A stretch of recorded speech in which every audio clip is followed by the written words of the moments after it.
Well, joining us now for his perspective on the handling of disasters, political scientist Martin Ihembe. Martin, very good evening. Thanks for your time. Now, the one thing that is pretty clear is that there's a huge amount of emotional trauma that many of these people are suffering under. I mean, we've just had a look at that clip, and you can see the struggle. But let's also talk about the cause of the floods, or who's to blame. There's schools of thought that suggest that there was a dam in Cameroon that released water that was responsible for the floods. There's also issues of drainage, poor drainage within Nigeria that is the cause of it, or global warming. Your take? Yes, thank you for having me on the show once again. It's a pleasure. Yeah, actually, there is this idea of blame game between the governments that cross our level. Nigeria is a federal state, so the state government is blaming the federal government for not intervening, and the federal government is equally blaming the state government. And there is this issue of the release of water from the dam in Cameroon.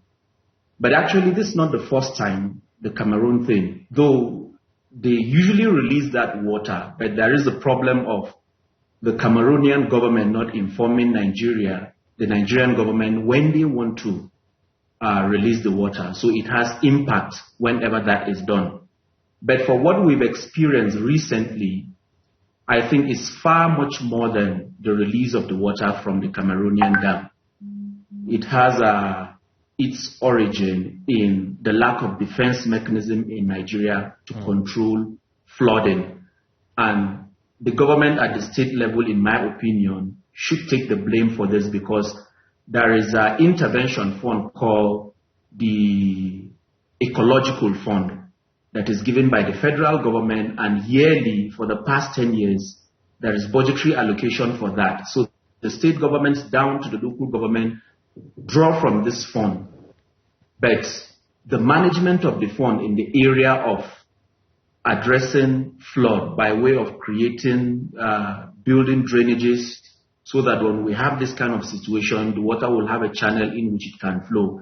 The state governments haven't done as expected, So well, let's talk a little bit about what's happening on the ground at the moment. How is government reacting to the challenges that people are facing? So yes, there's so much that they could have done prior via this fund, but obviously it hasn't been done. Now that the floodwaters have caused this sort of calamity, what is the action plan?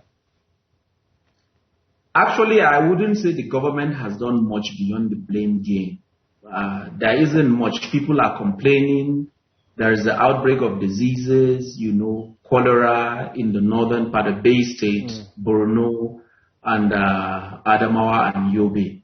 So apart from politicians taking advantage of the opportunity to campaign and then, donate some few change here and there, we haven't really seen much of the intervention. Like in my state where I come from, Benue State, I've spoken to people who have been badly affected by it, and these are essentially peasant farmers and civil servants who, got loan from the banks to get plots of land around the river bank, by the way, near River Benue. And the Minister of Water Resources did allude to the fact that the flooding is as a result of the heavy downpour this year, which has affected the tributaries of River Benue. So now, if you have that kind of situation, the River Benue is not within the concurrent list which the state governments can manage. It needs the intervention of the federal government to dredge it. Much of that has not been done. So local government and federal government are not speaking to each other? It's essentially, there is no unity of purpose. It's largely a case of blaming that they have drawn so much from the ecological fund. And in fairness, much has been invested in the ecological fund. In the last 10 years, almost about 1 trillion naira has been channeled into that, because the budgetary allocation by law, 2.2% of the national budget goes to the ecological fund. So whether there is flood or there is no flood, the states draw from that money, the local governments draw from that money.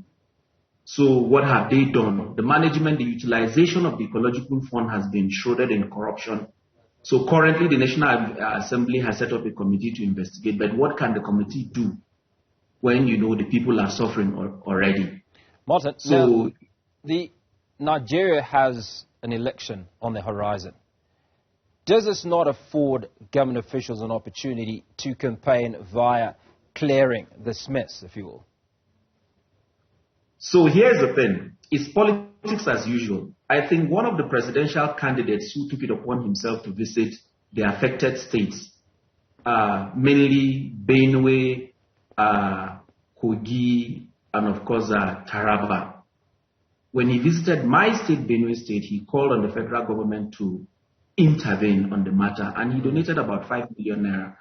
After he left, another presidential candidate, his wife, visited and donated 10 million naira. The 10 million naira is a far cry compared to the properties that have been destroyed, businesses, and other impacts. Nigerians are suffering. In between Abuja, which is the federal capital territory, there has been fuel scarcity because largely PMS, premium motor spirits, is transported by road because of pipeline vandalization. So the trucks cannot drive between the southern part of the country where you have the refineries or where the products are coming from into the northern part of the country. So the price of PMS now in the country is far above their official price. There is the economic impact. And it's just not Nigeria, because even in Rivers State, I forgot to mention Rivers State, which is an oil-bearing state, gas production has gone down as a result of this too. And this will have consequences globally too, in the light of the Ukraine war, because Europe needs gas production more from wherever it can get at the moment. So the politicians are just taking advantage of the situation to play cheap politics in order to throw money around for election.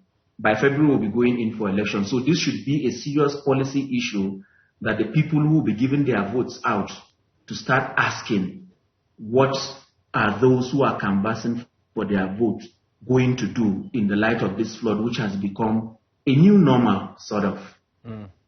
Martin, appreciate your time this evening on Africa Today. Martin Ihembe is a political scientist and speaking to us about the floods in Nigeria and the fact that the Nigerian government has done very little to deal with the catastrophe, which has seen the deaths of almost 600 people.